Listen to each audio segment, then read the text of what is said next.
Are you new to mixed media? Me too. What do you say we give it a go?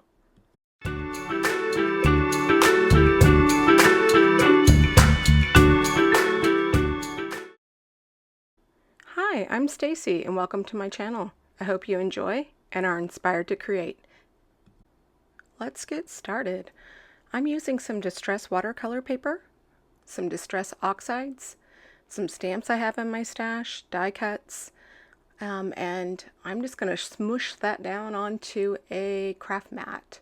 It's a silicone craft mat, and I spray a little bit of water. I'm going to blend it out. And you guys, I'm new to mixed media. I've played around with inks and whatnot, but not at the level of having any type of experience. And I have to say, this was a lot of fun.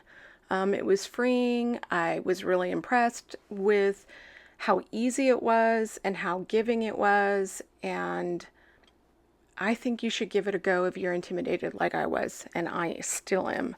And I'm just taking a couple different colors of distress oxide, and I started smushing it down onto the mat and dipping my cardstock into it and picking it up. And then I wanted a little bit less soft look or blended look, so now I'm going with an acetate sheet so I can control the area that it goes into. Just taking a paintbrush that's damp to get rid of the ink pad marks when I stamp it onto the ink pad onto the acetate. And it just breaks it up. And then I'm just dipping and layering, and each time I do this, I'm drying. And like I said, I'm new to this. I've played around with it a few times, but really I'm new. So if you're a card maker or you're an artist that is afraid of mixed media or intimidated like I am, give it a go. It was a lot of fun. And I wanted these colors to mix, but I also wanted some separation. So you'll see me go back in each time, and I'm drawing between each layer, but then I'll go in and add a little bit of water, and it helps soften it. There's some distress spritz. This stuff is a lot of fun. I sprayed some on there. Make sure you shake it up really well. It does have the pigment down in the bottom of it, and if you don't shake it really well, for one, you're going to spray out something with not very much color. Two, you're going to clog your nozzle. And then here I just brought in some distress oxide ink, another color, I believe that was saltwater taffy, and just blended a little bit on the edge with a sponge applicator. And then I have this stencil that I have from Tim Holtz, and I'm just moving it around, and I'm dabbing some of that. What is that? That one's Kitsch Flamingo around. And I think no matter what colors you use doing this process, it doesn't matter. Just use what's pleasing to your eye and play around. And when I'm doing inking through the stencil, I'm making sure that I don't go into areas with that sponge where I don't want the ink, but I'm not masking it off. Most of this is going to end up covered up, but I wanted to leave the whole process in here for you so you could see how pretty this background was before I even did anything else to it. And I think I'm going to revisit it and plan it out a little bit more in my head so that all the layers that I've put in here peek through. Now, when I took this dried marigold and put it on there through the stencil, I wasn't totally in love with it, but I kept going, and I'm allowing there to be breaks and not just continuous in each stencil and layer that I do. And then I'm taking some water, and I think it's really cool what happens here. I don't know why it happened, but it started to break those inks up, and then that marigold, that dry marigold color kind of faded in the background and blended, but you can still see the stencil peeking through, and it's with the pinks. It's with the Kitsch Flamingo and saltwater taffy, and I thought that was so cool. Why it happened, I don't know. And this is a stamp from Sweet Miss Daisy Designs. They're trying to say that fast while you're nervous. And I just have some distress ink, not oxide, because I want this to kind of fade into the background. I don't want it to be real present. And I believe that's antique linen. And so I tried stamping it off before I put it on there, and I didn't like it. It was faded too much. It was so faint you didn't even see it. And I'm just taking these little bits and pieces from the stamp set, and I'm just placing them all over to kind of fill in and make it even. Or in spots where I want a little bit more texture.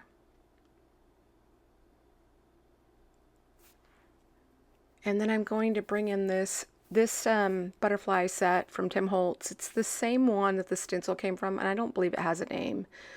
I picked it up at Joann's. If you still have a Joann's, I got a good price on it. I go check it out, or you can use what you have.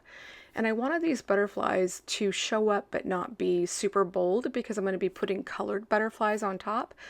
But it adds texture, and then maybe even if they peek through, it looks like they're way out in the distance. And I changed up a few. I used a few different ones from that set.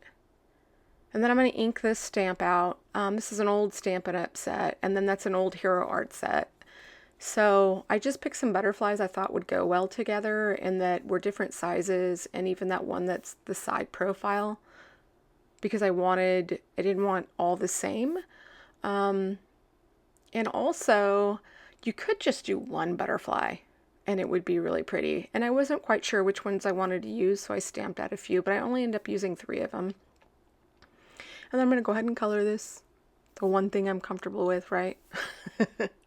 But I thought it was cool how these colors blended together. I hadn't used this color combo before, and it was really interesting to me how having a little bit more of a space that's just flat, because I'm not coloring in each little segment, just each quarter wing, the 2 top wings, the 2 bottom wings, and allowing those colors to blend. And I really liked how this color combo worked out. And I bring in, I believe, a darker orange or darker YR to help give a little more contrast. I'm going to have to try these again.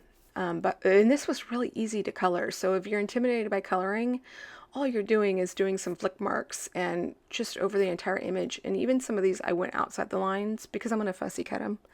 And I know, who wants to fussy cut? I actually enjoy it, unless it's a real finicky one. And I like the way it looks without the white border. But if you have images with the matching dies and have a white border, go ahead and do that. Or you can use a marker or ink on the outside of that white border if you want it to blend in more and color it in. See there, I cut it out. I wanted to make sure it was going to look okay, fussy cut out. And at that point, I hadn't decided, do I want 1 butterfly? Do I want 2? Do I want 3? And I had laid that out on my card, and I decided I was going to keep going so that I could bring in some other colors. And I pulled out my color wheel and kind of looked, and I believe these are all colors that are suggested within that range. And I couldn't tell you the technical terms for it, but you let me know if you think they're pleasing to the eye or go well together. I was pretty happy with how it came out. And then the same thing with this butterfly. I'm going from darkest to lightest and then going back in to add some contrast. And then on those spots, I wanted them to have a little bit more depth. So I went in with one of my blue markers that's a little bit darker than the color that I had started with, and then put a darker around the edge of it. And that's it. And then I went back in with the same color of the blue that was already there so that it blended in. And then I'm doing this one in V's, and then I believe I bring in a BV for the darkest tone. So it is the day after Easter here, and I die cut these, or I fussy cut these, and then I'm using a memento marker to go around the edge and where I cut it, so because it helps it to blend in, and it hides any errors when you actually do fussy cutting. So this is the day after Easter. I actually filmed this on Easter. So I went and spent Easter with my oldest kids and watched the grandkids do their Easter egg hunt. And it was a lot of fun. It was really nice to spend some time with them and just having fun. Here are a bunch of die cuts that I have. A couple videos back, I've used them a few times. These are Tim Holtz Wildflower stems 1 and 2. I have 2 different sets and I'm not sure which ones they're from. I used that same antique linen distress spritz and just did a light misting over the top of them. And then I used my heat gun to dry it because I wanted to keep going. And then I have some Hero Arts wax, and I just took a paintbrush because I didn't want to use my fingers, and I wanted to have a little bit more control of how heavy or soft it is. The heavier you go, the more it's going to bubble and shine out. It doesn't change a whole lot from here because I'm going to come in with a heat gun. when it's thinner. I think it already dries, and I don't believe you have to heat set this one because it doesn't say that on the packaging, but you may read your packaging, because I know foundry wax, I believe you have to take a heat gun to it in order for it to stay and become permanent. But I don't believe this one does. And I just heat it up, and I'm freezing there so you can see the texture. It's so pretty and so sparkly in person. And then I'm going to come back, and I did a whole bunch of those that I'm going to add to the card. And I just showed one, otherwise we'd be here a really long time. And I took some of that Distress Spritz spray, I shook it up, and I just put a little bit on my mat so that I could paint in like the spots on the butterfly and the edges on the wings. So, sorry, I just got a prompt as I'm trying to record this. That's why I hesitate with a message from my daughter. And so I'm painting in all the little spots on the butterfly. And I want it to have, I mean, that Distress Spritz on darker, like on that darker blue, it got so bright. It's almost like it shows up better. But it's so pretty. And so I'm trying to wipe it down because I was like, wow, that's a little intense. But I left it. It is so pretty. I thought that Distress Spritz was going to be like the Distress mica stain. It is not. The fine glitter and pigments that it's in the Distress Spritz are soft and beautiful, and they are the colors of our Distress inks. So Tim did a great job with his line. I know that anybody who uses his stuff already knows that, but like I said, I'm new to mixed media.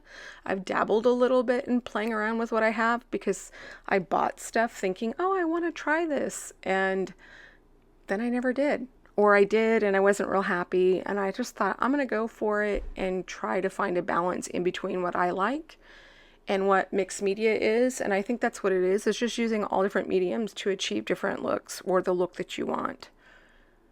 So don't be afraid. Just pull it out and have fun. I've got a ton from way back in the day that I tried of just one day pulling out my stuff and wasn't happy with it. And it sat. It's still probably in my stuff.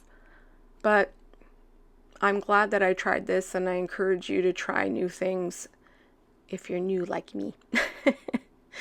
So what I'm doing is trimming 1/8 of an inch off of each side, because I want to mat this with some black cardstock so that it has a black frame. And here are those die cuts that I did the Hero Arts wax on. And they have a white and a black, and the white is pearl, but I don't know about the black. I kind of want to get it and give it a try. So I'm just going to, I can't tell you how long I fiddled with these, a long time, over and over and over and over before I found the placement that I wanted. And I still don't think I got it the way I wanted it, but I think it came out pretty. So I'm just going to glue all these little bits and pieces on there. And like I said, I used the wax on these other ones just like I did the one that I showed earlier. And I use a big acrylic block to weight that down so it has some time to dry.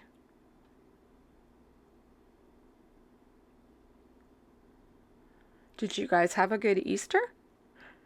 I told you a little bit about mine. I mean, I've got another child that is a teenager getting ready to start high school next year. And, you know, he's getting a little too old for Easter and Easter egg hunts. But, you know, it's fun when you become a grandparent, and all the little things that I enjoyed with my kids being young, I get to experience again with my kids. So here I am, I'm gluing that down onto that black mat, and that one is a 1/4 inch larger around. So it's a 1/4 inch larger, so it's 4 1/4 by 5 1/2, and I just matted it. And then I'm taking that Heat and Boss sentiment that I did, and I'm popping it up on some foam. And I glued all those butterflies down, but I folded them. I only glued their bodies down so they have some dimension. And I kept moving this sentiment a little bit up, a little bit down, because I wanted it to nestle in there just right, and for the words to be nestled within the wings, but not completely covered up. And I think I put it where I originally had it. And then I have some old enamel dots from Michael's. And I'm trying to use what I have and not just always go out and buy, even though I do buy. I just was at the store just the other day buying stuff. But if we get new stuff and it inspires us to create with what we have or combine the two, to me that's a win. Here's the finished product. Are you going to give it a go? Are you intimidated like me? If so, just do it. I think you'll really enjoy it. And you might find it really freeing. It was very forgiving, and it's just a piece of paper.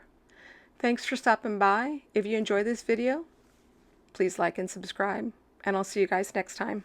Bye.